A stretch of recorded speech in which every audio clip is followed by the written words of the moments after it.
G'day guys and welcome back. In this video I'm going to be showing you my soon to be one of a kind Nissan Patrol. Okay, I'll kick it off with some of the basics. So it's a Champagne Gold 2007 Y61 wagon.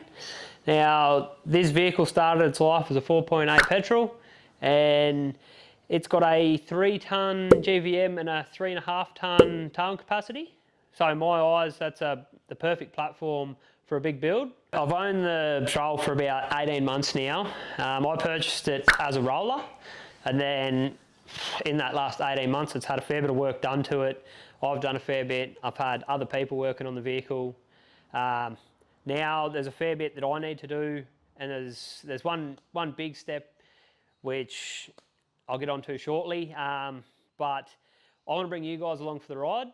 I'm going to call this the build series, and I'm going to show you the good, the bad, the ugly of building an epic tourer. Starting at the bottom, currently sitting on a set of DT2s, so Dirty Life DT2s. They're a 17 by 9, and they're wrapped in a Mickey Thompson 315 7017 Baja Legend. So they're the tyres that I've gone with.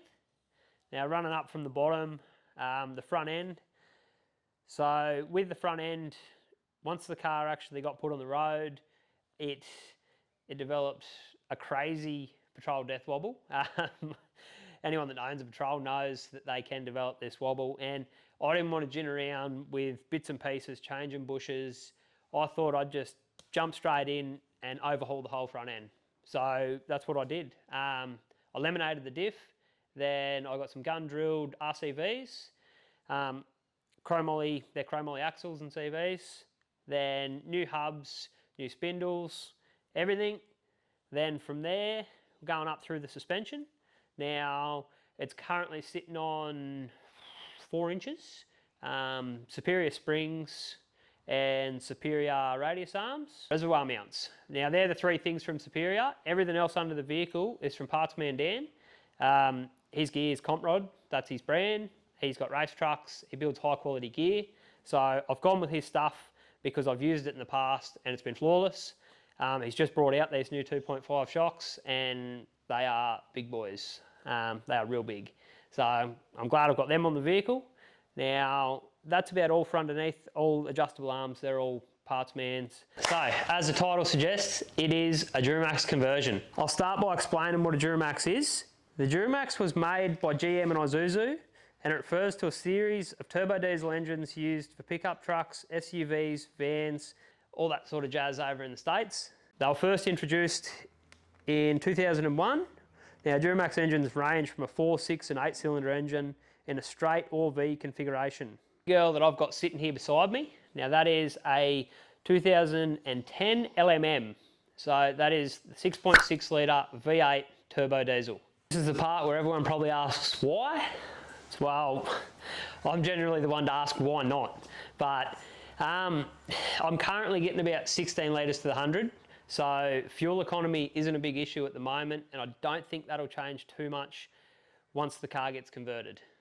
When I started this little quest into putting a Duramax in a Patrol, there wasn't very many of them around, so I was automatically attracted to that. I weighed up the options with other engines. Now, there's Cummins that you can put in them, there's LSs you can put in them, there's all these range of motors that you can put into any car really, but the Duramax stood out for me. It's a big V8, I've always wanted a V8, I want the towing capacity, it's a powerful engine, it's high torqued, it's everything I wanted. 2,000 years later. Okay, so that's enough history on the car. Now let's get down and talk about the next 2 big steps. So the next 2 big steps are, the first one is a body chop. I've already done a body chop before. I chopped Beck's wagon into a dual cab as a test run. So this one should come a little bit easier. I am going to do things a touch different on this one, but I've got a pretty good idea on how to do it. So that'll be pretty interesting to watch. Then the next big step is the 6-wheel drive. So it'll be a true 6-wheel drive, bogie rear end, triple locked car. It's going to have all the bells and whistles by the time it's finished. But the big part of this 6-wheel drive conversion is I'm going to chop the chassis off at the back of the cab.